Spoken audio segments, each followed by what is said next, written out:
Mais um Frente a Frente, hoje um dia todo especial, sexta-feira hoje, né? Como diz os jovens, sextou.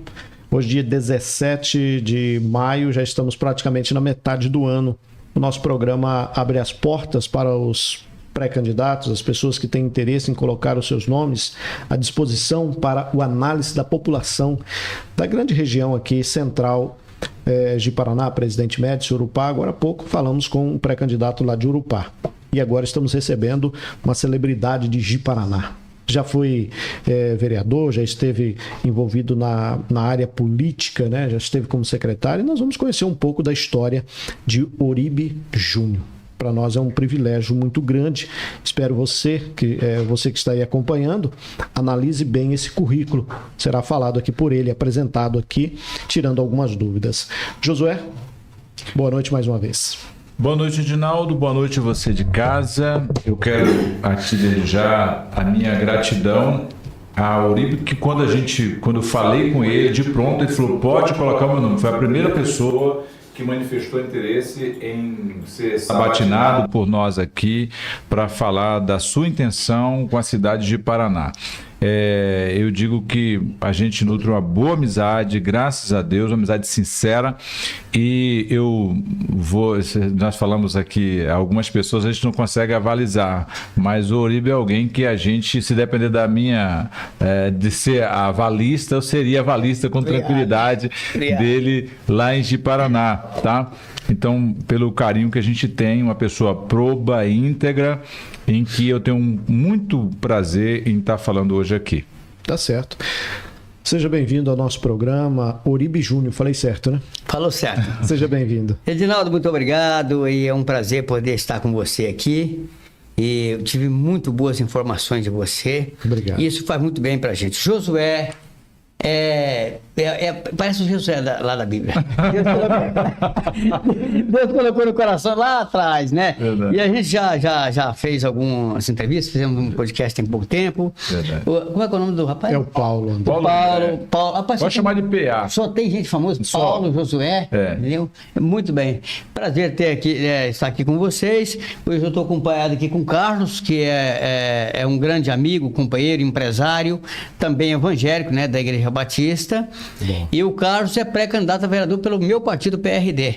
É nome para se eleger, tem que se cuidar, é nome para se eleger. Muito bom estar aqui com vocês. Um abraço aqui para o povo de Ji-Paraná, que está nos acompanhando, para a Médici e toda a região. Hoje é internacional, hoje é o mundo, né? É verdade. Prazer poder estar aqui. Tá certo. Agradecer a presença mais uma vez do Carlos, que também alguns o chamam de Carlinhos, né? Da JC, Serviço de Comunicação Visual.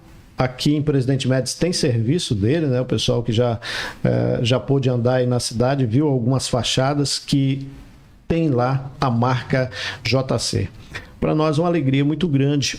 Aqui nós abrimos as lentes das nossas câmeras para apresentar os pré-candidatos, as pessoas que estão se colocando à disposição.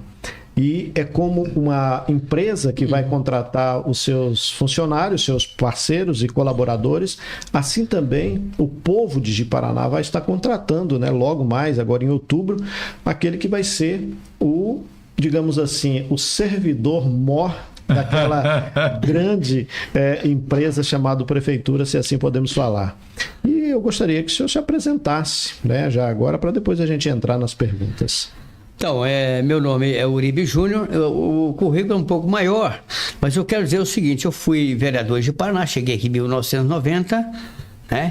Eu comecei minha vida no associativismo rural, eu sou nascido e criado na área rural, né? E vim para cá para mexer com terra, e dentro de pouco tempo eu acabei me envolvendo numa associação e cooperativas, eu acabei vindo do cooperativismo para a Câmara com 5 anos e 8 meses chegado em Rondônia. E fui vereador, depois eu fui assessor do Leudo Buriti, que foi meu colega na Câmara, né, municipal também, o ex-deputado Leudo Buriti. E depois eu trabalhei também 5 anos com o senador Valdir Raupp, né, fui assessor dele também. E por último eu fiquei 2 anos e 8 meses na gestão do prefeito Isaú, e estive na frente, por 5 meses na frente da Secretaria de Governo, e no total 2 anos e 8 meses na gestão de Ji-Paraná. e o restante na Autarquia Municipal de Trânsito. A questão do executivo, a pretensão é a primeira agora. A pretensão é a primeira. Agora, do executivo é a primeira. Tá certo. Mas a gente conhece bem quem passou pela Câmara de Vereador. Na época que eu passei, por exemplo, e a gente tinha uma atuação muito, muito efetiva dentro da prefeitura, acompanhando acompanhando as gestões, aquelas coisas todas, fazendo. Eu fui eleito na situação, mas dentro de um ano e pouco eu virei oposição e terminei o meu mandato na oposição. Então a gente sabe muito como é que se funciona uma administração pública. Eu aprendi isso lá atrás. Tá certo. Josué. Bom, Uribe, aqui eu digo sempre que o Edinaldo classifica como alguém que está em busca de emprego, e aqui a gente é o RH que faz a análise de currículo. Eu sou suspeito de falar nesse sentido porque eu conheço bastante seu currículo, tanto que já comecei até avalizando aqui. E eu estou avalizando no sentido da integridade e tudo mais. A minha pergunta é: como é a primeira vez, questão de executivo, porque você vai colocar o nome para o executivo, o que lhe motivou?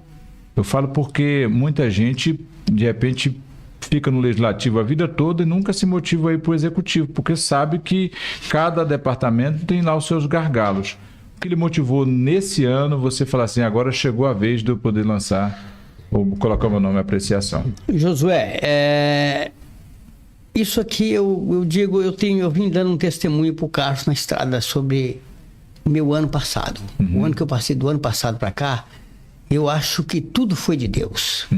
O câncer que eu sofri foi de Deus. Eu fiz um trabalho na Autarquia Municipal de Trânsito jamais visto em Rondônia. Eu fiquei 5 meses na Secretaria de Governo, e dali eu fui mandado lá para ficar 50 dias. O prefeito me mandou para ficar 50 dias na Secretaria, na Autarquia Municipal de Trânsito, porque ia fazer uma mudança na lei. A Autarquia Municipal de Trânsito, eles fizeram uma mudança, realmente fizeram depois. O Joaquim fez depois. Ali você tem que ter nível superior. E o rapaz que estava lá, o presidente, ele não tinha. E como ele era parente do prefeito, o prefeito ia fazer uma mudança, ia baixar o nível, né, colocar nível médio fundamental, sei lá, para poder colocar qualquer uma pessoa. Quando eu digo qualquer pessoa, nem sempre a escolaridade é que capacita. De repente você é um gestor pela própria natureza. Então não é a escolaridade que vai definir se você é gestor ou não. Portanto, nós conhecemos muitos empresários rural, não é isso? Sim. Produtor, que são grandes gestores e às vezes não tem escolaridade nenhuma. Então não é por aí. Mas então eu não estou falando do ex-secretário, estou falando exatamente de onde se iniciou. E quando eu cheguei ali naquela Autarquia Municipal de Trânsito, com 23 anos, ela estava do mesmo jeito que ela nasceu. A Ji-Paraná não tinha sinalização de trânsito. E ali a estrutura é o seguinte: quando eu cheguei lá, que eu perguntei como é que nós vamos trabalhar, eu reuni primeiro a diretoria. E nós começamos a conversar e conversamos. Eu falei do meu sistema, como é que é o trabalho, como é que a gente ia fazer e tudo mais. E terminou a reunião e eu peguei um dos funcionários, e falei, e essa sinalização do trânsito? Vamos ver a estrutura que nós temos para trabalhar. E chegamos lá e falei, não tem estrutura aqui. Aqui é um motor. Aí eu achei um motorzinho assim, parecido um motor daquele gerador de energia pequeno, aqui em cima de um cavaletezinho, e uma lata de tinta, e tinha lá uns rolos de pintar a casa. E aí ele falou, é isso aqui que nós temos, e nós fazemos a faixa com isso aqui, às vezes esse motor ajuda e coisa e tal. Mas ele não está funcionando. Eu falei, mas qual o problema? Não, o problema deve ser a tinta, eu acho que é a tinta. E aí eu falei, então vamos fazer assim, vamos lá no DR. Chega lá no DR, pedi uma lata de tinta emprestada para fazer o teste. Chega cá, não era motor, a tinta era a mesma, entendeu? Mas eu vi um caminhão no DR, e eu cheguei e falei, vou comprar esse caminhão. E cheguei e falei com o prefeito, vamos comprar um caminhão. Uma cidade do tamanho de Ji-Paraná não tem estrutura nenhuma aqui no Municipal de Trânsito, nós vamos fazer a sinalização toda de Ji-Paraná. E ele me autorizou, comprei o caminhão. E aí nós começamos a trabalhar. E aí as coisas foram acontecendo. Eu cheguei ali na MT sempre funcionou somente o presidente. Ali não tinha, ali só quem mandava era o presidente, toda a vida foi assim. Ali passou em hierarquia da Polícia Militar ali. Ali não passou general, porque não tem general aqui. Toda a polícia militar, não sei se você acompanhou bem ali passou advogado, só não passou médico e general, mas a hierarquia da polícia militar passou por ali. E empresários e tudo mais. E a MT sempre foi 23 anos do mesmo jeito.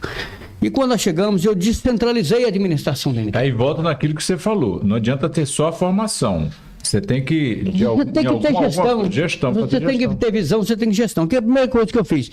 Eu descentralizei a MT. Eu peguei cada setor e dei autonomia. E cobrei de cada um que eu dei autonomia. Cada setor daquele tinha um resultado. Cada setor tinha um líder. E eu dei autonomia e cobrava resultado. E aí nós fomos para a rua. Aí compramos o caminhão, eu comprei a tinta, no total foi mais ou menos uns 50 mil litros de tinta. Eu equipei os agentes, eu chamei funcionários, eu chamei os concursados, eu aumentei a quantidade de agentes. Eu comprei, nem cone não tinha, cone não tinha para sinalizar. E eu comprei cone, eu comprei todos aqueles equipamentos de sinalização, eu comprei uniforme novo para os agentes, eu comprei rádio para os agentes, o cara aqui falando lá onde.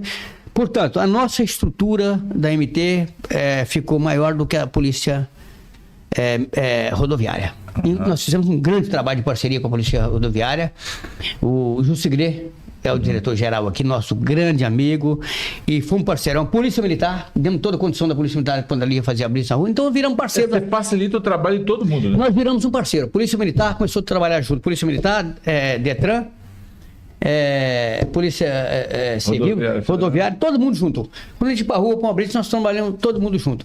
A MT virou uma menina dos olhos da Prefeitura de Ipaná. Um dia eu fui lá, numa reunião lá em Porto Velho, porque nós colocamos 10 milhões de reais nas contas da prefeitura para fazer um sistema de monitoramento de primeiro mundo. Está lá até hoje que não conseguiram licitar, e depois eu vou lhe dizer por que não conseguiram licitar. Então nós fizemos um grande trabalho. E quando chegou no meio do ano, eu estava chateado, para chegar na sua pergunta, chateado com o MDB, que eu militei 34 anos. O MDB mudou muito. Eu fui nascido no MDB, meu pai foi MDB. Eu nasci no MDB no Espírito Santo. Quando meu pai era MDB, eu tinha um tio que era prefeito da Arena e foi deputado da Arena. Talvez vocês são muito jovens, não lembram disso, mas o pai... Só tinha os dois, né? Eu já tenho 60 anos. Só tinha dois. Então, eu era moleque naquela época, 1960, na década de 70. Mas a política está no DNA, então. Está no DNA, na década de 70. Então... a gente conseguiu, eu fiquei chateado, então eu saí dali e o Volney, que era ali de colega de vocês, falei, pai, como é que está o partido de vocês, que era o antigo, era o PTB, mas com a fusão virou o PRD, a fusão com Patriotas. Não, tá tranquilo aqui, e eu falei, rapaz, se você me der uma vaga de me filiar, eu vou filiar aí, sem intenção nenhuma. E ele falou, não, você vem para cá, você é candidato o que você quiser, mas eu sem intenção nenhuma. Aí voltando lá atrás, falando do testemunho, eu descobri um câncer de próstata em março, em maio. Mas era um câncer que você tinha... Um ano atrás. Maio do ano passado, exatamente. E o médico falou comigo, Olívio, isso aqui você tem que fazer uma cirurgia, não precisa de correria, porque um câncer desse, às vezes, ele demora até 15 anos para desenvolver. Mas você precisa tirar isso aqui. E eu tinha feito um exame no final do ano, não tinha câncer. Com 5 anos apareceu o câncer. E eu falei, rapaz, se isso apareceu com 5 meses, porque o médico tinha mandado eu voltar depois de 5 meses, depois daquele PSA, e eu viajei para o Espírito Santo de férias, voltei, quando eu voltei com câncer. Eu falei, eu preciso programar para fazer isso. E programei para fazer aquela cirurgia no final do ano. E eu trabalhei muito no sol, porque ele trabalhava de madrugada, tudo. Você vê, tudo que nós fizemos aqui, eu trabalhei com câncer, trabalhei ali. E eu não tinha menor cabeça, não tinha nenhum planejamento de ser candidato a nada. Nem a vereador, nem a prefeito, nem a nada. Mas quando chegou no final do ano, ali próximo de eu deixar a prefeitura, eu fui exonerado ali pelo Joaquim, eu viajei e fui num evento internacional de trânsito, um encontro internacional de trânsito em Salvador, coisa de primeiro mundo. É importante dizer que você transicionou, né? O Isaú, quando foi afastado, o Joaquim ficou, você permaneceu na parte. Permaneci, e o próprio Isaú autorizou que todos os secretários continuassem. Ah, sim. Eu continuei por permissão do Isaú. Mas aí, quando eu viajei lá nesse evento, evento, em novembro, o Joaquim chegou e me exonerou. Eu tinha aparecido numa pesquisa, num empate técnico com ele para prefeito, pelos trabalhos realizados.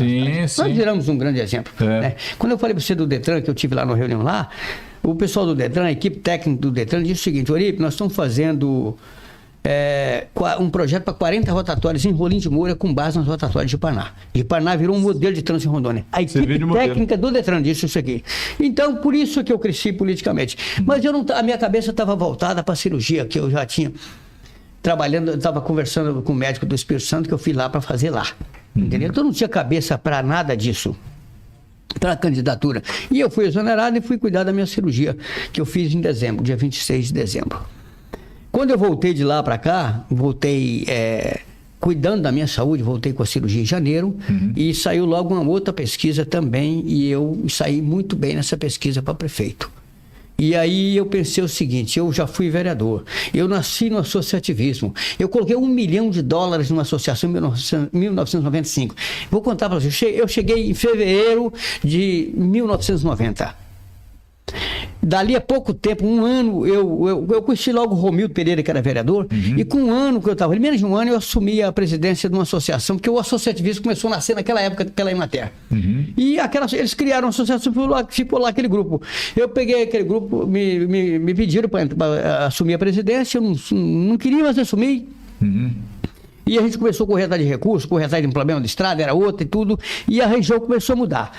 E quando chegou em 1995, eu coloquei $1 milhão de financiamento que melhorou a região.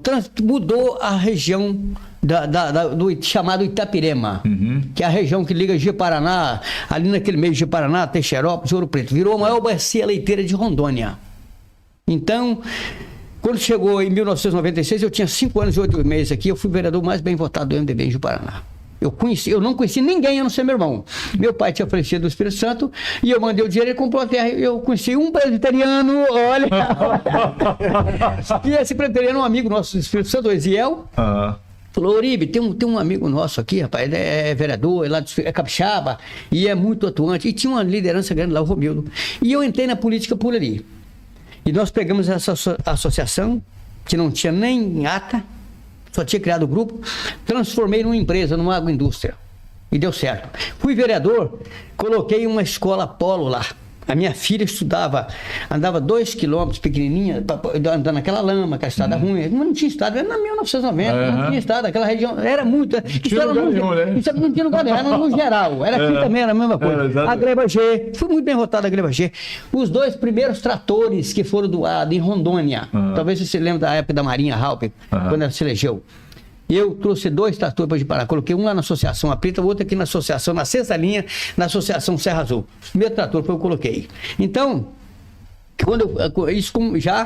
como vereador, levei a escola polo para lá, porque eu ficava com dó daquelas criancinhas, andando 2 quilômetros, a minha filha também andava, para chegar numa escola que tinha, quando aquele ensino médio, era uma vez por semana, não sei se tinha aqui também, era uma aula por semana.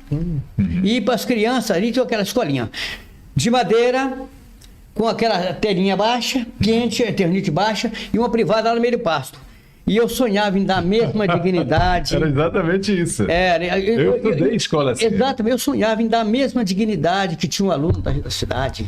Uma escola boa, lá e tinha aquele filtrozinho de água quente lá. E dar uma estrutura. Quer dizer, levamos uma escola polo para lá, a escola polo com vários professores qualificados, quadra de esportes, merenda, tudo. Inclusive, eu ministrei o primeiro curso de informática do Brasil, ali para 130 alunos, lá. Isso já depois que eu tinha deixado o mandato. Então, nós demos dignidade ao estudo, à educação na área rural. Ali formou médicos, advogados, engenheiros ali. Dali daquela escola polo da linha 20. Eu recebi um título de cidadão honorário agora pela Câmara de Ji-Paraná e tinha um casal de médicos que foram lá me honrar com a visita e eles foram alunos de ensino fundamental e médio lá na escola polo da linha 20. Que bacana! Então a gente tem uma história, cara. Nós pegamos aquele associativismo ali, aquele grupinho e transformamos numa empresa, numa agroindústria. Hoje todo aquele povo ficou rico. Coloquei $1 milhão. E outra coisa, eu fui descobrir agora, fui conversar, o gerente que liberou isso aqui, que é o Hélio, que viajou Vilhena, foi para Vilhena, foi não sei para onde. tá ali, eu vou até gravar com ele agora, é o gerente do Basing de Paraná. Entendeu? E aí a Emater elaborou esse projeto. Vou te falar como é que foi feito isso aqui. Nós fizemos o cadastro de todos os produtores lá em casa naquela maquininha Olivetti. Datilografia. O cadastro dos produtores não foi no banco, não. Era um negócio, foi um fenômeno aquilo. Viajou no tempo agora, Edinaldo. Isso. Aquela maquininha, fizemos todo o cadastro ali, o produtor não foi lá, não. E o cheque do produtor era na média de 10 a 12 mil dólares cada um. Naquela época o real era equiparado ao dólar. Por causa do RV. Você lembra daquela época, do Fernando Henrique? Transição do RV. Exatamente, era o mesmo peso. R$1 valia $1. Nós liberamos 10, 12 mil dólares para cada um. E o cheque foi entregue lá na linha. Não foi o produtor não foi fazer cadastro no banco, não foi fazer cadastro na Emater e não foi no banco receber o dinheiro. O cheque foi entregue lá. Isso foi a maior festa que eu já vi na área rural no Brasil. Você beneficiar 90 famílias com $1 milhão de dólares sem ele sair de casa para ir no banco, para ir na Emater. Você pergunta, você pode entrevistar qualquer um da Emater, o Rui, Zé Ribeiro, lembra disso? Zé Ribeiro.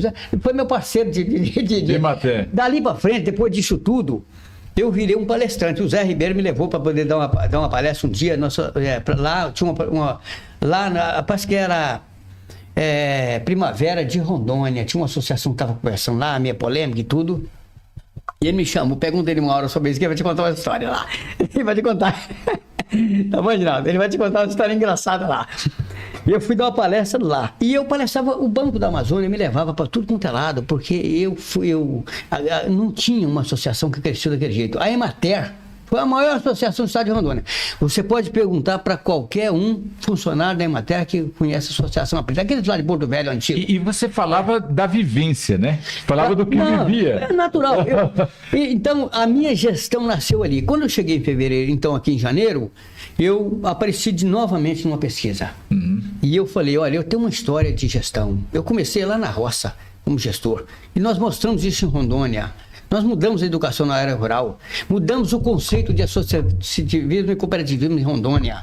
Nós transformamos um grupo em uma empresa. O primeiro caminhão que puxou leite em Rondônia foi eu que comprei. Você sabe por que eu comprei? Você lembra aquele negócio daquelas décadas de 1990 que tinha greve de leite para tudo quanto é lado? É verdade. E aí, toda a época das águas dava aquela greve de leite. O que eu descobri? O leite não levantava o preço, nós pagávamos 4 centavos. Edinaldo, 4 centavos por litro para transportar. O leite valia, por exemplo, hoje 8 centavos, você pagava 4 por caminhão. E eu falei, olha, aqui não tem jeito de mexer nisso aqui, o que eu queria você fazer? Nós vamos comprar um caminhão e vou dar o frete para o produtor. Sabe o que aconteceu? Nós brigávamos pelo preço de leite e aí eu comprei um caminhão 0 quilômetro, um Mercedes-Benz amarelo, bonito, que tinha aqui. Eu tenho muita foto dele lá. Um caminhão 0 quilômetro. E aí, ao invés de cobrar 4 centavos de frete do produtor, nós devolvíamos 3 para ele. E a gente pagava o caminhão. Sabe o que aconteceu? Nós andávamos com o tambor remontado em cima, porque todo mundo queria entregar, todo mundo queria receber 3 centavos a mais. Porque hoje, se não pagava, a associação Aprita, da linha 20, devolvia 3 centavos por mês. Isso é gestão.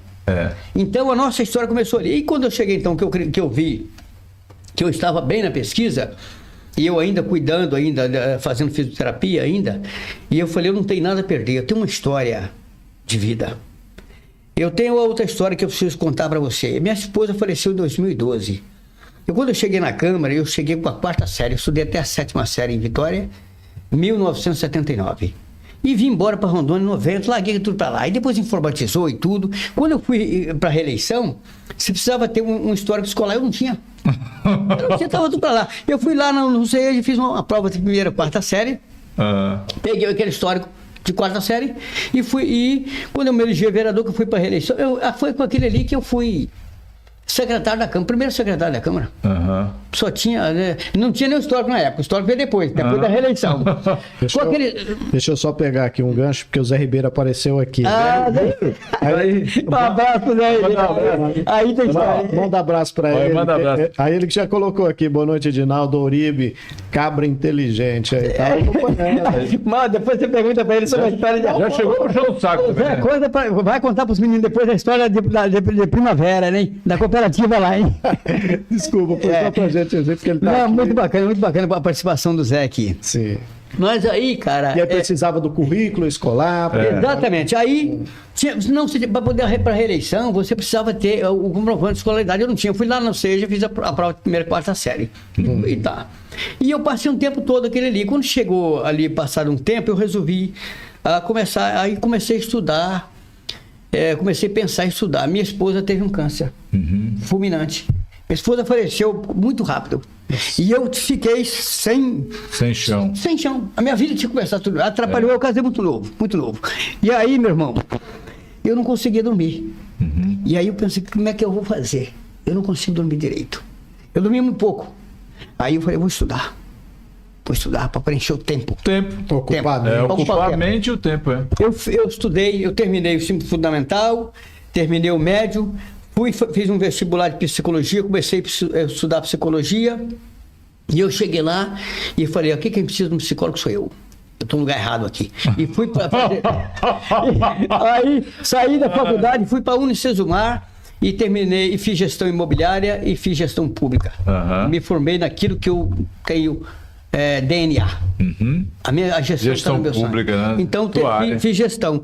E ainda penso em fazer gestão do terceiro setor, porque eu sou apaixonado pelo terceiro setor que gera muito emprego no país. Então, a minha história é uma história de luta. Então, baseado nisso tudo aqui, e baseado na pesquisa, eu falei, não, eu vou, para concluir a pergunta que você fez, eu vou colocar o meu nome para prefeito, porque eu me vejo preparado para isso, para ser prefeito de Ji-Paraná. Porque eu peguei uma das pastas das que nunca tinha decolado na prefeitura.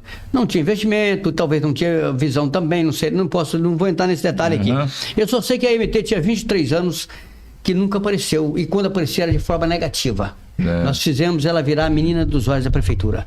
E eu estou preparado para fazer isso na educação, na saúde, na agricultura, da onde eu vim, da agricultura. Eu estou preparado para fazer isso na mobilidade urbana, entendeu? Eu estou preparado para fazer isso na obra, eu estou preparado para fazer isso na saúde, porque aonde a gente mexe, você envolve em mobilidade urbana, você envolve a saúde. Então, eu estou preparado para fazer gestão. Em qualquer parte. E o gestor, ele tem que ser gestor. O gestor é gestor. Aonde você colocar, ele não é obrigado a ser médico para ocupar a gestão da saúde. Eu não preciso ser médico, eu não preciso ser professor para poder ser secretário de educação. Eu tenho que ser gestor. E essa é a minha visão, é uma visão de gestão. Acredito assim, você, como muitos, né, ali de Ji-Paraná, escolheu ou foi escolhido numa época bastante difícil, bastante polêmica em Ji-Paraná, que hoje Ji-Paraná está no cenário aí da mídia, não vou dizer aqui negativamente, mas numa situação difícil. Eu acredito que Ji-Paraná é maior do que os problemas que tem enfrentado nesses últimos dias. Mas você esteve lá dentro, junto com o Isaú, você já disse aqui.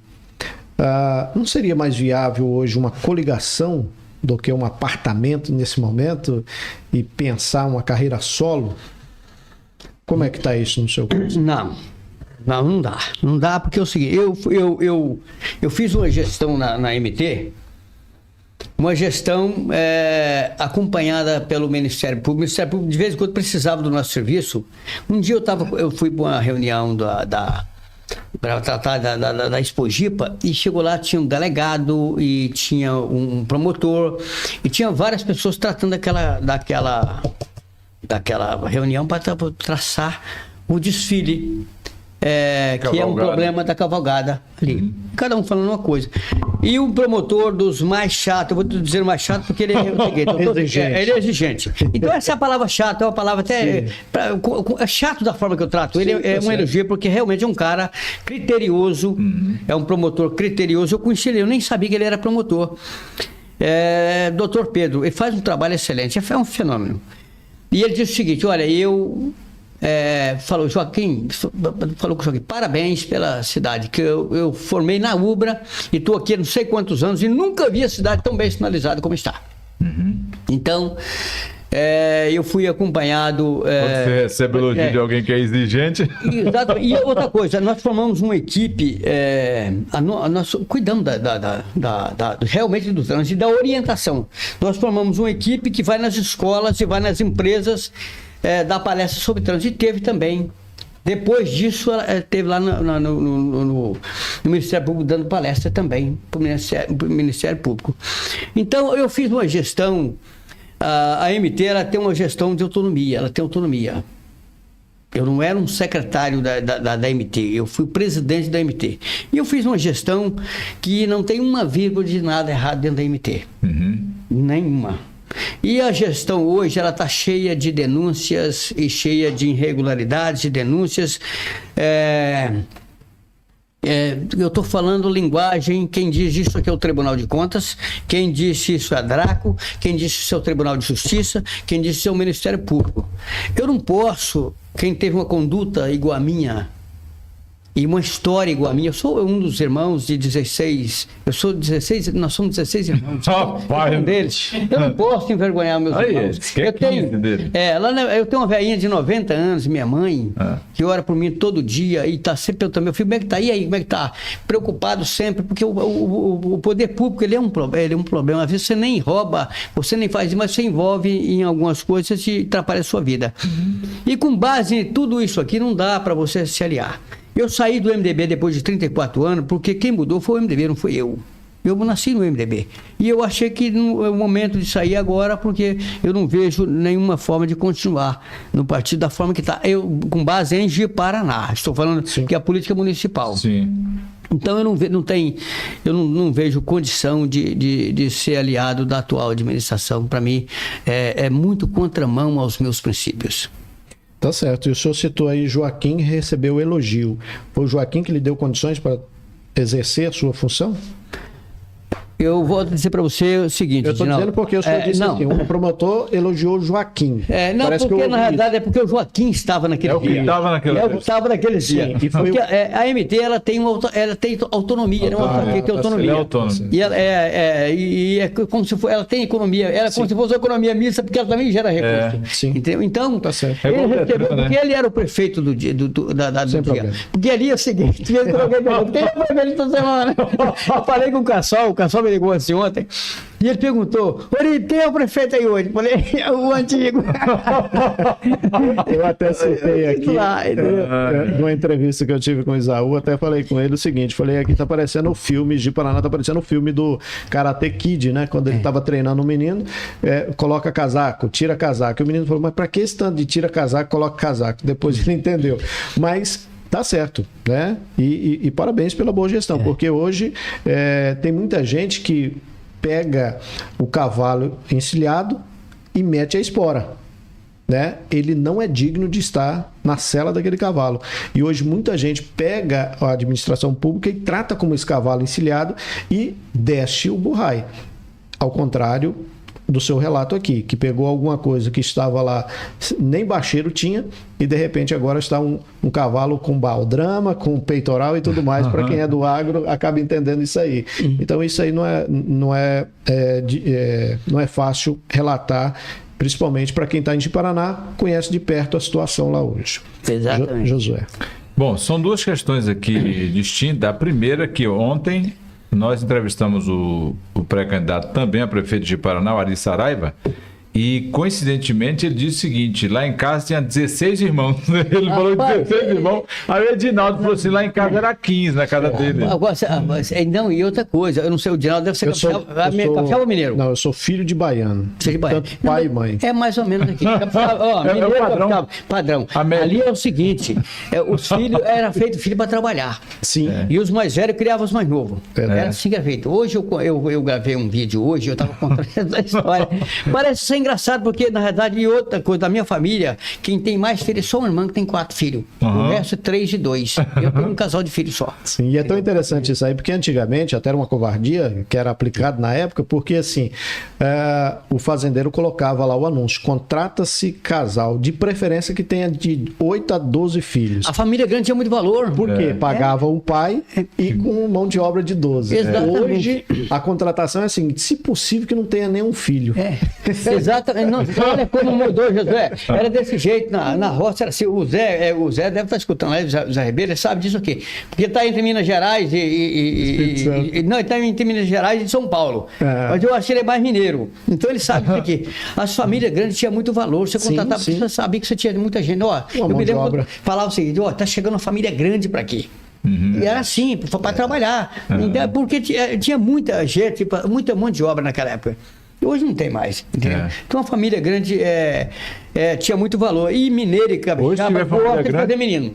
É verdade. Não é verdade? Se tiver família grande hoje é mais a despesa, né? Exatamente. Trabalhar.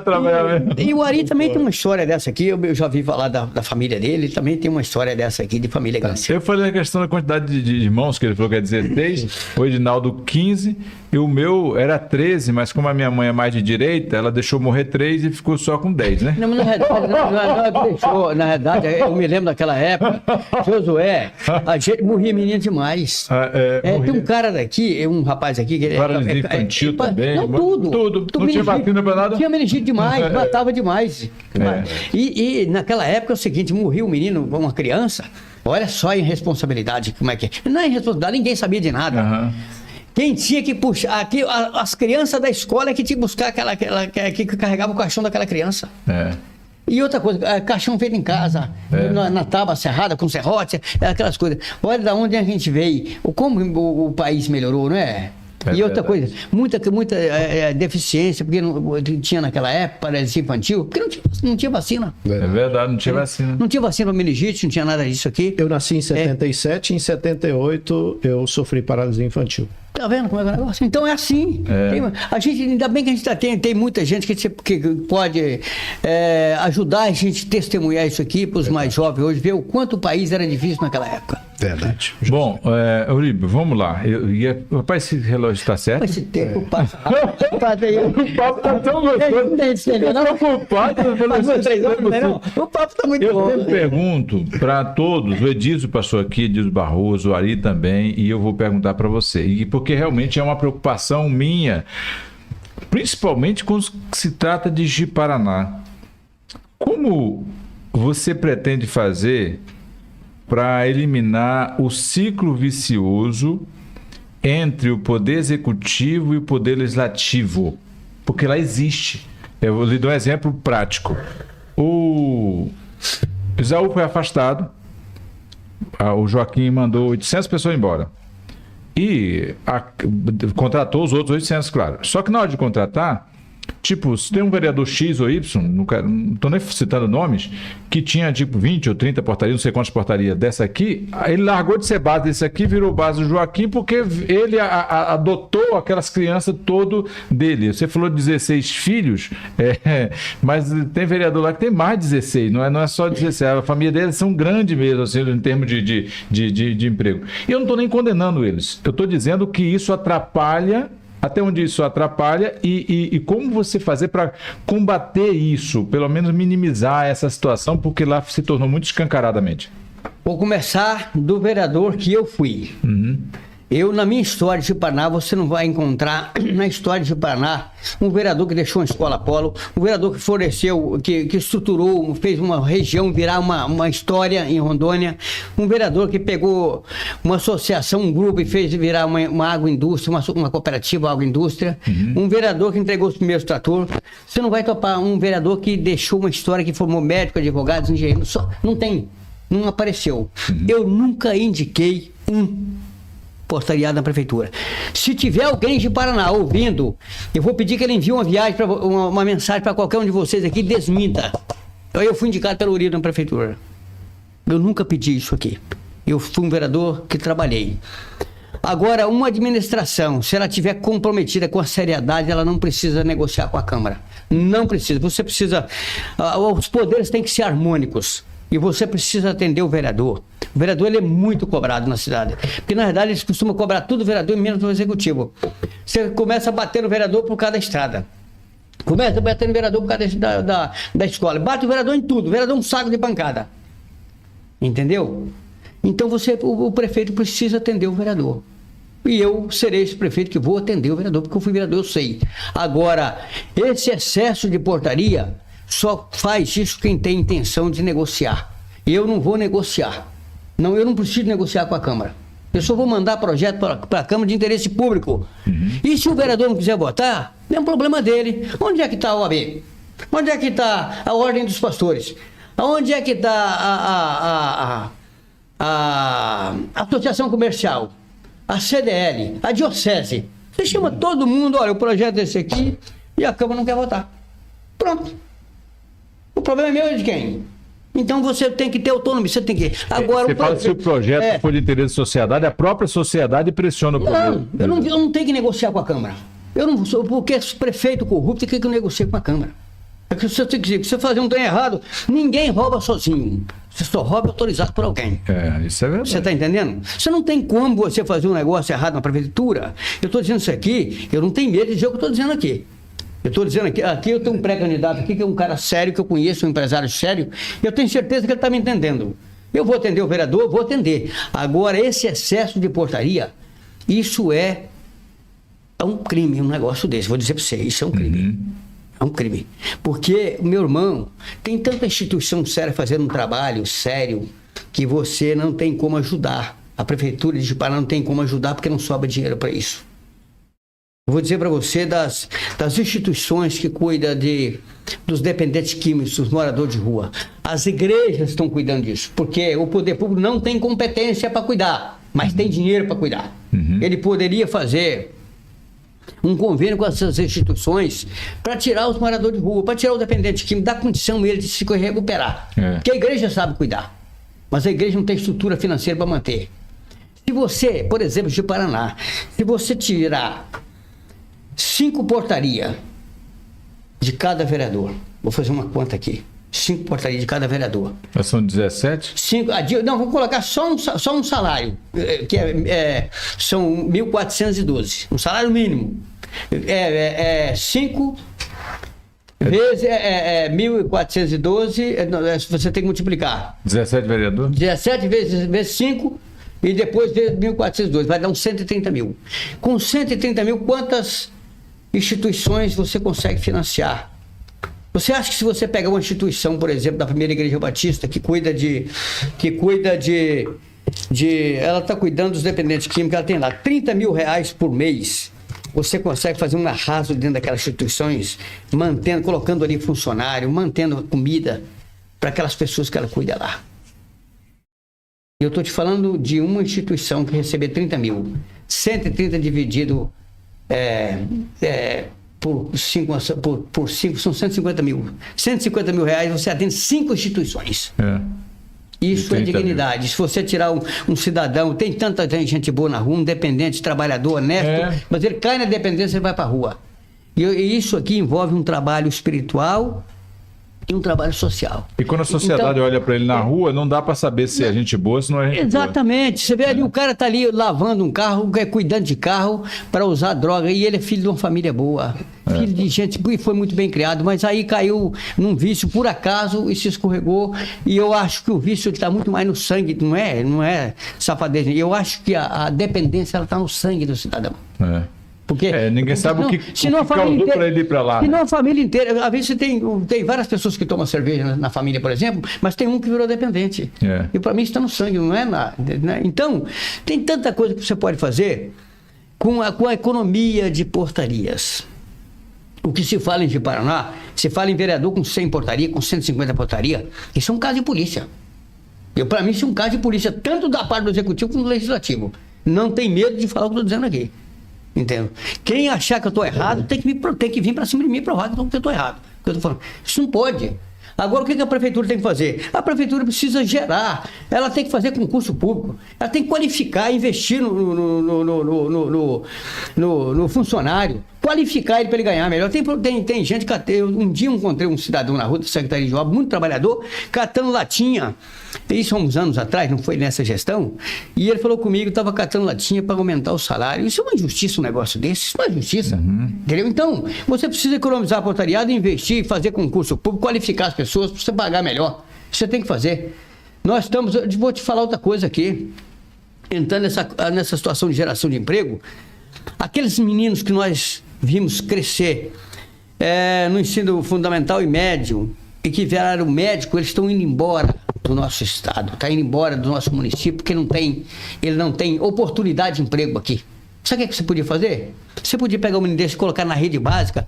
O SUS tem curso de qualificação para médico no Brasil inteiro. Qualificar esses meninos e deixar eles aqui para cuidar da saúde, porque os nossos idosos, os médicos estão ficando idosos, está indo embora, está parando de trabalhar. Então, existe uma... Aí você negocia, você traz um médico de fora, que não tem nada a ver com isso aqui, que não foi criado aqui, que não conhece, que não quer ficar aqui. Existe uma série de má administração.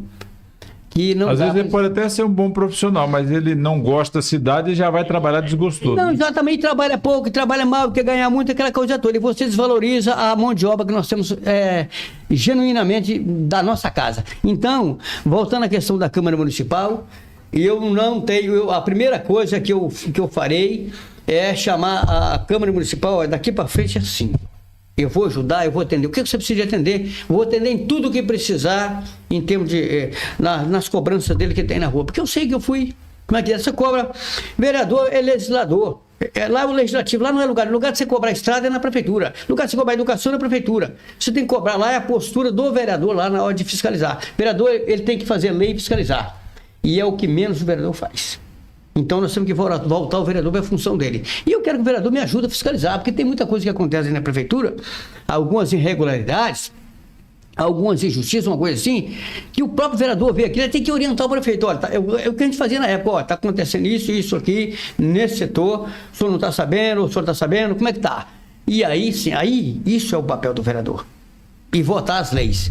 Agora, que a culpa do prefeito é a partir do momento que ele fique sabendo, né? Exatamente, aí ele é conivente. Então, o que eu digo para você, um prefeito que quer fazer as coisas corretas, ele não precisa negociar com a Câmara, não precisa dar 150 portaria, 100 portaria, 50 portaria, porque isso não é correto, não é direito, não é correto. Entendeu? Isso não pode fazer um negócio desse. Para mim isso é um crime. Tá certo. Falando sobre essa questão que o senhor colocou aqui, sobre cuidar, né, do povo que tem uma dependência, eu achei interessante quando passei em Uberlândia e vi algumas placas. Vi primeiro dentro do terminal rodoviário algumas placas e também na rua eu observei algumas placas sobre não dê esmola, né? Ligue para tal número. Eu achei muito interessante, eu não sei como que funciona isso lá. Eu acredito que para ter uma placa dessa deve ter uma assistência social pujante que tenha a responsabilidade de fazer esse papel. E, no entanto, que dentro da rodoviária é proibido, terminante proibido, pedintes. Eu achei muito interessante. Não sei aqui se vai chegar um momento desse, né? A gente não pode comparar uma Uberlândia com a Ji-Paraná, nem Rondônia, né? Devido à idade que nós temos. Mas há muita coisa que dá para fazer. Hoje Ji-Paraná tem um semáforo ali que de vez em quando tem alguns artistas, mas tem alguns arteiros, né? Que para tomar o corotinho, você acha lá o corotinho e ele lá pedindo. Mas Ji-Paraná é uma cidade muito grande e tudo que é grande tem de tudo, né? Tem muito dinheiro, mas também tem muita dívida, tem muito trabalho. Muito problema. Muito problema. Verdade. Eu gostaria que o senhor desossasse um problema que, de repente, o senhor vai dizer assim, olha, eu vejo isso lá como um grande problema e eu não vejo fazer alguma coisa e eu sei como fazer. Vamos falar da mobilidade urbana, onde eu trabalhei. O trânsito de Ji-Paraná, nós estamos crescendo em Ji-Paraná 3 mil carros por ano. Ninguém nunca fez isso, ninguém nunca falou num usado desse. Nós estamos passando gerações de prefeito aqui, ninguém nunca se preocupou com a mobilidade urbana de Ji-Paraná. Ninguém nunca se preocupou. E é um problema seríssimo. Isso está falindo o comércio, a mobilidade urbana está falindo o comércio no Brasil inteiro. O centro de Vitória não tem estacionamento. Sabe o que aconteceu? Faliu. O centro de Salvador, fui lá, não conhecia Salvador, fui lá. Não tem comércio no centro de Salvador. Faliu. Não tem estacionamento. Então você precisa cuidar da mobilidade urbana. Você precisa, e uma das coisas que tem que se fazer em Ji-Paraná, eu estou te falando de Ji-Paraná, que é uma das 140 maiores cidades do Brasil. Nós estamos por aí, mais ou menos por aí. Estamos convivendo o mesmo problema. A Avenida Brasil, ela não tem estacionamento. E eu não vou lá comprar. Não vou lá. Eu compro 2 de abril, que tem estacionamento ali no 2 de abril. eu compro em outro lugar. Esses dias, no ano passado, eu chamei os empresários e falei, olha, vocês estão fadados à falência, a Avenida Brasil vai falir em 10 anos. Porque se nós estamos aumentando 3 mil veículos por ano, nós vamos aumentar 30 mil veículos em 10 anos. Onde é que vai colocar isso? Não tem. Nós precisamos abrir a Avenida Brasil. E vocês é que são um problema. Porque um quer, o outro não quer, um deixa, o outro não deixa. Você tem que definir o que vocês querem no Brasil. Uma coisa eu tenho certeza, vocês vão falir daqui a 4 anos. Então, é preciso... Isso é um grande problema em Ji-Paraná. E é um problema que tem que encarar de frente, né? Exatamente. E você tem que fazer, você tem que chegar e meter a máquina e fazer. O empresário gosta, não gosta, amanhã depois ele vai entender que foi por bem dele. Você tem que fazer. Então eu penso nisso, que um dos grandes problemas de Ji-Paraná é o trânsito de Ji-Paraná, falta de estacionamento. E aí eu penso eu chamo numa descentralização da cidade e fazer a cidade crescer dentro da própria área geográfica dela. Nós vamos pegar uma rua com tendência comercial, transformar ela numa avenida com estacionamento, entendeu? Com estacionamento. Naturalmente, nós vamos atingir 3 setores aqui. Nós vamos atingir 3, eu chamo disso de 3 eixos. Você pega uma avenida, por exemplo, não sei se você conhece a 31 de Março. É uma rua apertada com a tendência comercial. Cheio de terrenos, casas feito de tudo que tem jeito e muito terreno vazio. Se você transforma uma rua dessa aqui, se você enlarguece ela, você vai tirar nas calçadas. Você vai me perguntar onde é. Mas como é que você vai fazer? Nós vamos tirar. As calçadas de Ji-Paraná são muito largas. Você vai fazer enlarguecer a rua, criar estacionamento. Você vai resolver o problema do comércio, porque todo mundo vai construir comércio ali. Ali você atinge o setor imobiliário, porque um terreno vazio ele passa a valer dinheiro e você compra e vende terreno ali. Você aluga o imóvel que você tiver ali. Você vai atingir a saúde, porque há uma cidade que tem mobilidade urbana, que tem um trânsito organizado, você não vai ter menos acidentes. Você sabe quanto é que custa alguns sinistros de trânsito? Até 650 mil.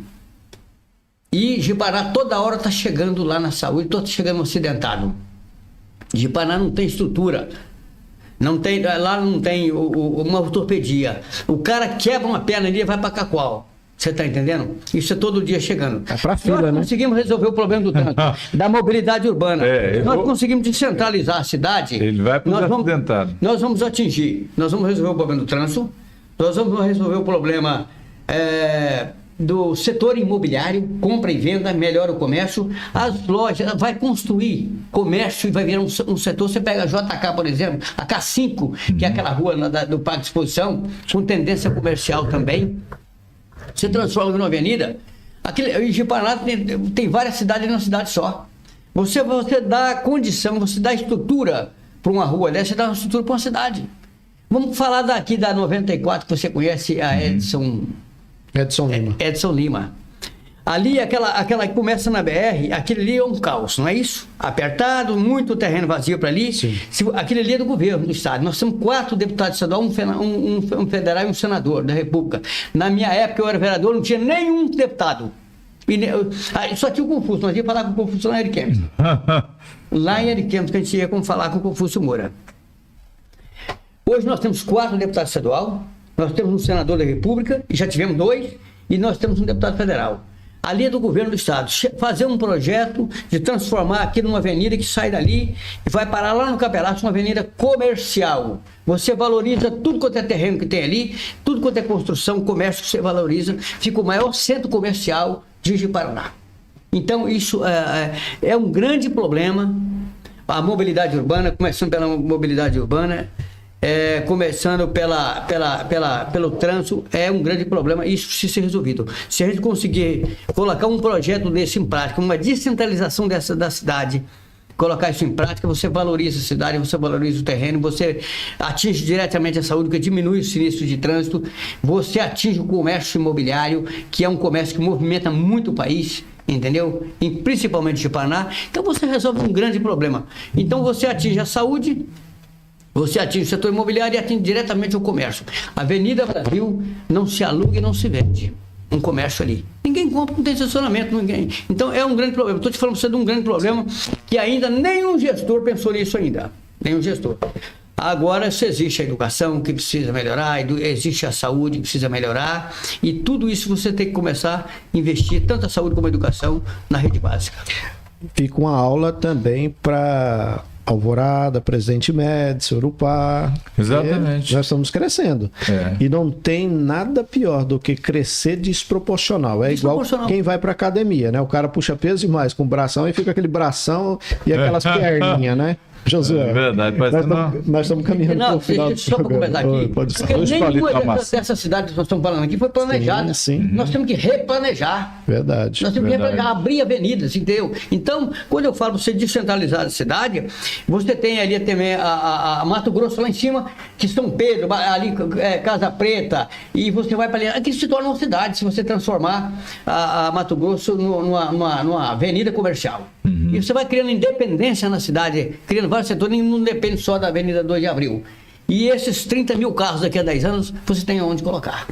O comércio não fica centralizado, né? Exatamente. Bom lá, Uribe, eu gosto sempre de perguntar, e você sabe porque é o seguinte, a ideia é boa, teus projetos, teus sonhos são bons, mas agora, como é que você pretende convencer os parceiros, ou convencer parlamentares ou governo para ser seu parceiro nesse projeto? Qual é a tua... Estou falando que uma coisa é você falar, eu tenho isso para fazer. Que você tem noção do que precisa ser feito, isso ficou claro. Que você tem noção de gestão, e até já se provou como um bom gestor na pasta que você adquiriu, isso eu sei. Agora, eu queria saber da questão do relacionamento humano, relacionamento político, como é que você pretende para convencer, principalmente com esse povo que, quando você convence um grupo se aproxima de você, o outro já quer espernear para o outro lado. Então, eles são meio cooperativistas. Como é que você pretende? Porque para você chegar a concluir obras dessa magnitude, você não vai ter que governar com um grupo X ou grupo Y. Nós fizemos uma gestão na MT, uma gestão de relacionamento. Quando eu cheguei na MT, funcionário não se dava com funcionário. Ali ninguém se dava com ninguém. Era uma guerra. Uma guerra entre mototaxista e taxista.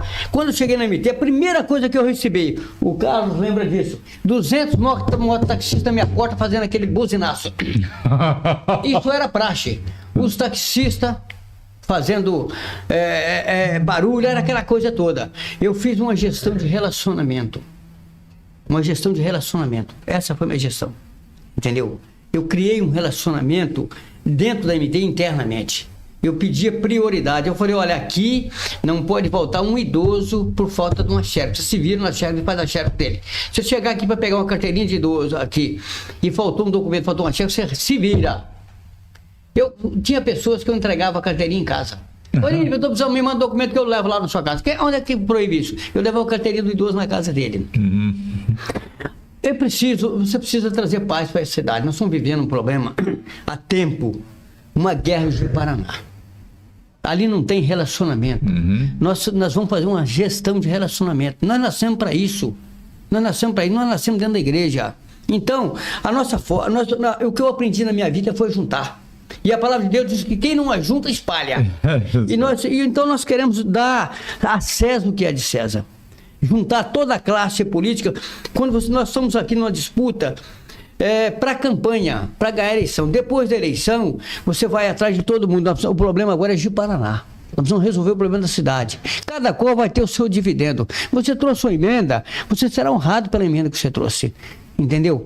Seja lá do PT, do PCdoB, do PSB, do PL, do PT, do MDB, seja qualquer um. Dá a César o que é de César. E o problema é seu. Quando um deputado se elege, ele se elege com uma série de promessas dizendo que vai ajudar a resolver o problema da cidade. E é esse momento que é o momento do prefeito ser o grande líder. Então a nossa gestão será uma gestão de liderança e de ajuntamento. Então eu não tenho dúvida de que eu tenho relacionamento para juntar todos os deputados, independente se eles vão me apoiar agora ou não.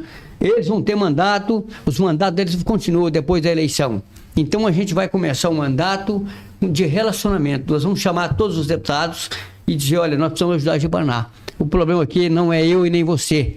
E não é meu nem seu, o problema é da cidade. Então nós vamos resolver o problema da saúde, nós vamos resolver o problema da educação, da agricultura, do saneamento básico. Um grande problema que nós vivemos hoje, parece que não, que ninguém quer mexer na Secretaria de Meio Ambiente. Nós precisamos resolver o problema da Secretaria de Meio Ambiente. Você não pode, por causa de um problema, chamar a promotoria pública. Entendeu? Você vive multando um empresário aqui de 50, 100 mil reais, você sabe que não vai pagar porque não tem dinheiro para isso aqui. Vamos criar alternativa para isso. Vamos criar um projeto de recuperar a mata ciliar. Você vai recuperar essa área para pagar essa multa que você fez aqui, esse problema que você causou. Nós vamos arborizar, criar um projeto. Pagar com serviço. Exatamente, vamos criar um projeto de arborização da cidade. Você vai pegar essa avenida, você vai arborizar essa avenida. Entendeu? E outra coisa, não precisa comprar muda, não. O viveiro municipal vai produzir a muda para ele. Ele vai só plantar e vai cuidar. Ele vai cuidar. Então, você precisa chamar a cidade na paz, no relacionamento. Eu tenho condição de liderar, mas para isso você tem que ser um líder pacífico. E eu não tenho história polêmica na minha vida. A minha história foi uma história de construção. Eu construí amizade muito rápido. Portanto, eu falei para você, eu cheguei aqui, eu só conheci meu irmão. Em 5 anos e 8 meses que eu cheguei aqui, eu fui eleito o vereador mais bem votado do MDB na época. Isso só faz isso com relacionamento. Em 92, o Zé Ribeiro sabe, se tivesse escutado, sabe aqui. Eu peguei um deputado de Porto Velho que nunca tinha ido na minha associação, dei ele 108 votos na urna só na linha 20. Depois disso, quando eu fui candidato, eu tive mais de 200 votos na urna. Fui o vereador mais votado por urna da história de Rondônia até hoje. Relacionamento. Então eu sou um homem de relacionamento. Eu sei fazer gestão e sei ter relacionamento. Então não tenha dúvida nenhuma, eu não terei problema com nenhum parlamentar estadual e federal, sem nenhum problema. A não ser que ele não queira trabalhar pela cidade. Tá certo. O papo é muito bom, né? E a prosa boa também dá uma pausa, não vou dizer fim. Né, que a gente, depois que passar esse processo todo, que aqui o currículo está na pré-análise, daqui a pouco ele passa para a segunda instância, digamos assim, da análise, e aí depois as convenções, e a gente já quer deixar o convite para que o senhor volte aqui, aí já vai estar mais afinado na situação e saber como é que está lá. Mas eu quero agradecer, Euribes, primeiro dizer do prazer, né, em conhecê-lo, pessoalmente, né? Como diz a palavra, né? Eu só conhecia de ouvir falar. Agora estou vivendo. E isso é muito importante. E agradecer mesmo. E dizer para você e para todos os que vão pleitear ali, por enquanto está nesse processo de pré-campanha, sucesso. Né? Sucesso no acordo que vai ter. Se precisar juntar mais gente, que já junte. Você já disse aqui que é de relacionamento, então provavelmente, né, vai estar aberto a novas negociações. Quando eu digo negociações, é para o bem principal de todos, que eu acho que é isso. E somar com quem traz um. Tem gente que fala assim, eu estou aqui para somar. E aí alguém diz assim, você trouxe o quê e quanto? Não, eu não trouxe nada, mas estou para somar. Zero não soma. Então, é interessante isso. Sucesso na sua caminhada e agradecer por tirar um pouco do seu precioso tempo para estar aqui conosco. Ginaldo, o prazer é meu e eu estou aqui muito feliz. Eu achei que esse tempo passou rápido demais. Porque, rapaz, vocês são tão agradáveis e que a vontade era ficar por aqui.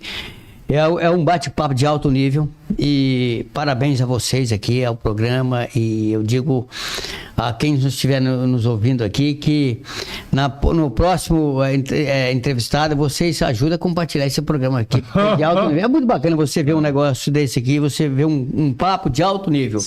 Mas eu esqueci de mencionar nesse relacionamento aqui, eu só queria terminar isso aqui. Sim, fica à vontade. Eu esqueci de mencionar que a gente precisa buscar as instituições organizadas, por exemplo, CDL, Associação Comercial, Ordem dos Pastores, o Ministério Público, chamar todo mundo para resolver o problema da cidade. Cada qual tem sua parte, tem sua opinião que interessa e que ajuda muito. Então eu quero ser um líder de toda a sociedade. Ji-Paraná precisa de liderança. Não é só do cara que ganha uma eleição e dizer, bater no PT, eu ganhei a eleição e eu sou macho, eu ganhei a eleição. Não, você precisa de liderar. E o exemplo de líder é Jesus. Se Jesus liderava com humildade, ele não era o cara. Ele era o cara, mas não falava que era o cara. Você está entendendo? Então, o modelo de liderança de Jesus, Jesus só juntava, onde ele chegava, juntava a multidão. É assim que eu quero ser líder. Quero ser líder dessa forma. Porque na gestão, a gente já conseguiu provar que tem condição de gestão. Agora é preciso provar que você tem condição de liderar uma cidade desse tamanho, liderar a classe política, liderar a classe organizada, chamar todo mundo para sentar numa mesa e conversar. Então eu estou preparado para isso. Mas eu quero agradecer muitíssimo Josué e Edinaldo pela a receptividade aqui. Foi muito especial e eu acho que vocês têm que estender isso umas 3, 4 horas, entendeu? E eu quero ver se o dia que eu vou em Paraná, o dia que vocês forem para lá, se eu consigo a gente bater um papo nesse mesmo nível aqui. Então, a palavra de gratidão a vocês e a Deus por essa oportunidade. E eu estarei sempre à disposição. Agora, se eleito for, nosso projeto está na mão de Deus. Deus é quem sabe se seremos candidatos ou não. Nós estamos fazendo o que tem que fazer. Sim. E se tiver que ser candidato pela vontade de Deus, seremos. E se for, com certeza seremos eleitos e estaremos sempre à disposição. Tá certo. Josué. Eu quero agradecer ao Uribe, quando o Edinaldo nos colocou o desafio de ouvir os pré-candidatos de Ji-Paraná. Primeira dúvida é, será que eles vêm? Porque assim, a gente faz um convite, de repente um vem, outro não vem, e graças a Deus todos que foram contactados até agora vieram. O Isaú, na verdade, não consegui falar com ele, mas conversei com alguém da assessoria dele, disse que vai ver essa possibilidade. Agora com o negócio de Rondônia Rural Show, a gente vai ver depois da Rondônia Rural Show se vem, e se virar também vai ter o mesmo tratamento que os demais. Mas o Edísio passou aqui, o Ari também, e você agora. E eu fiquei muito feliz que o primeiro a nos dar o aval foi realmente o Uribe. Falei, o Uribe vem. Aí ele falou com o Edilson falou que também que vem. E aí falei depois com o Ari veio. Então, dizer, Uribe, que fico muito feliz, muito honrado. Você falou algo, dentre tantas coisas, que me deixou muito feliz, que foi o fato de você falar da carteirinha. Parece nada, mas uma pessoa idosa, que às vezes não tem condição de sair de casa. Verdade. O presidente da MT, ele podia mandar qualquer um ir lá entregar, até pagar um mototáxi para ir lá entregar. Mas o fato de entregar, e eu sei que não foi um ato político, mas foi um ato de servo.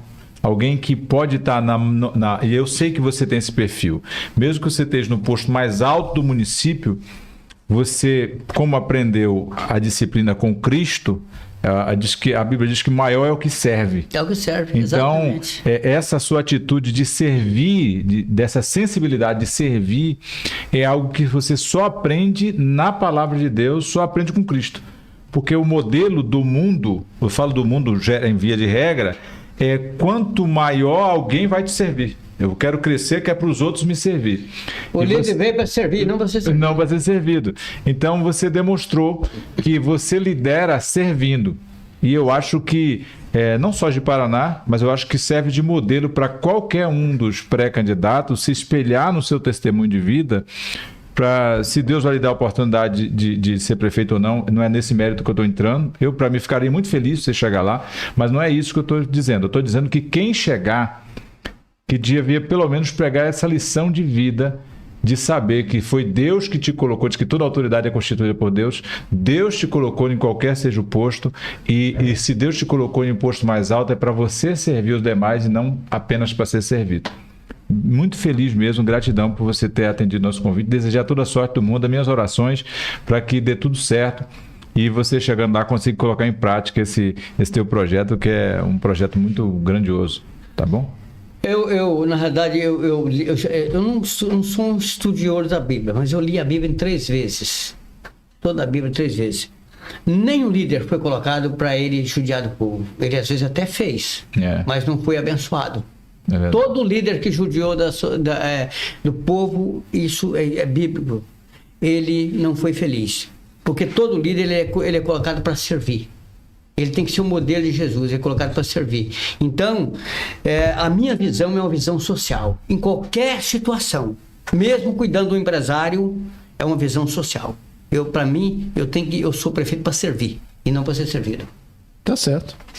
Foi dado o recado, tá aí, apresentou nesse tempo que a gente sabe que um currículo extenso não dá para apresentar aqui em 1 hora, né? Mas o bate-papo foi agradável, agradeço o elogio ao nosso trabalho. E a nossa intenção aqui é abrir as lentes das câmeras, ligar os holofotes e apresentar a celebridade da noite, que para nós aqui é vocês que vêm aqui, nós fazemos só esse papel.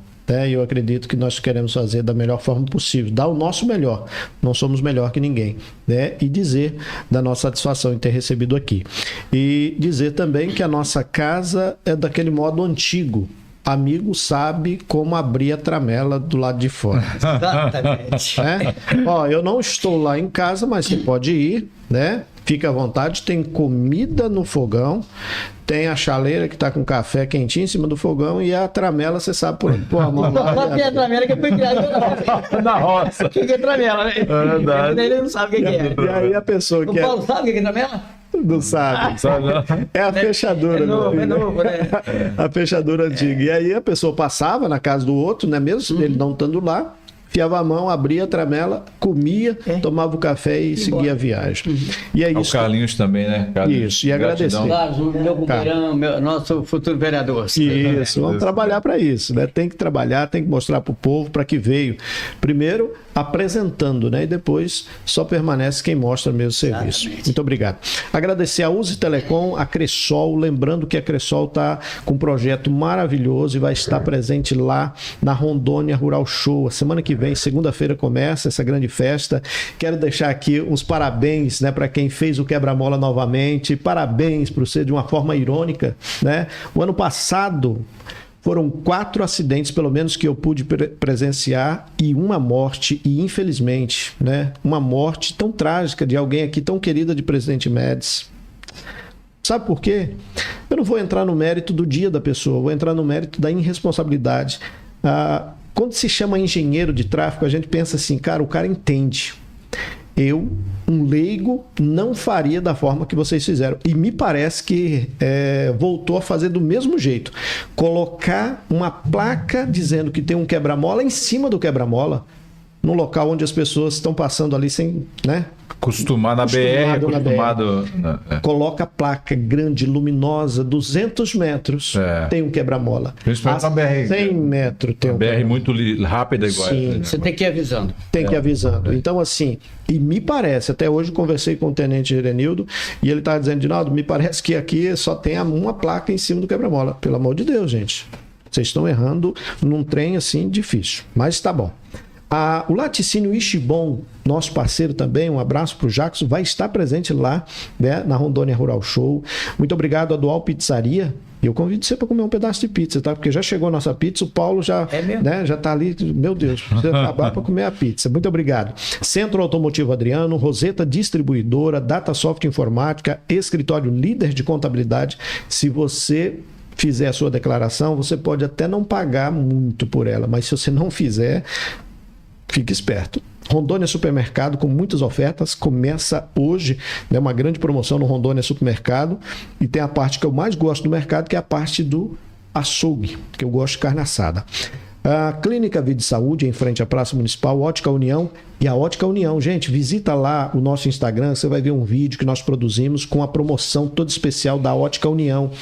E como é para você participar do sorteio de R$500 em Vale Compras? É só você passar na Ótica, ali na 7 de setembro, bem pertinho da Casa Lotérica, em frente à Igreja Presbiteriana do Brasil, né? E você preenche lá um cupom, já vai estar concorrendo. Agradecer a William, a Meire, lá do assentamento, que já fizeram isso. Hulk Academia, Plano Familiar Econômico 12 Apóstolos, Terra Viva Agropecuária e Clínica Veterinária e também Centro de Agendamento Médico. A Hanna e o Rony estão lá prontos para lhe atender. Esse foi o nosso Frente a Frente de hoje. De Ji-Paraná para o Brasil, para o mundo, e nós conversamos aqui com Oribe Júnior. É pré-candidato, é alguém que mostrou aqui um conhecimento vasto, vale a pena. Você que de repente vai acompanhar esse programa depois. Chegando lá vai estar em boas mãos. Com certeza, é alguém que será analisado pelo povo. Gente, um forte abraço. Agradecer o Paulo, né? Você ia falar? Não, eu sou... Amém. Então tá certo. Obrigado, Paulo. Obrigado também. O Carlos ou o Carlinhos, né, da JC Comunicação Visual. Gente, um forte abraço. Fiquem todos com Deus. E na próxima semana, provavelmente, né, Josué? A gente se encontra por aqui. Com certeza. Tá certo. Forte abraço, gente. Tchau, tchau.